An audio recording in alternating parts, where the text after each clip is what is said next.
SKSSF നേതാവ് സത്താർ പന്തല്ലൂരിന്റെ കൈവെട്ട് പരാമർശത്തെ തള്ളി സമസ്ത മലപ്പുറം ജില്ലാ നേതൃത്വം. തീവ്ര സ്വഭാവത്തിൽ സംസാരിക്കുന്നത് സമസ്തയുടെ ശൈലിയല്ല എന്ന് മലപ്പുറം ജില്ലാ സെക്രട്ടറി മൊയ്തീൻ ഫൈസി പുത്തനാഴി. ഇത്തരത്തിൽ സമസ്ത നേതാക്കൾ പരാമർശം നടത്താറില്ല.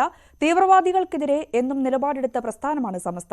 സത്താർ പന്തല്ലൂരിന്റെ പരാമർശത്തെ സമസ്തയുടെ ഉന്നത നേതാക്കൾ വേണ്ടതുപോലെ കൈകാര്യം ചെയ്യുമെന്നും മൊയ്തീൻ ഫൈസി പറഞ്ഞു. സമസ്ത കേരള ജമിയത്തുൽ ഉലമയുടെ കീഴിൽ പ്രവർത്തിക്കുന്ന സംഘടനകൾക്കോ ഒരു തീവ്രവാദ നിലപാടോ ശൈലിയോ ഇല്ല. നമ്മൾ തീവ്രവാദത്തിനെതിരെ തീവ്രവാദം തെറ്റും ശരിയും എന്നൊക്കെ പറഞ്ഞ് ക്യാമ്പയിൻ നടത്തിയ വിഭാഗമാണ്.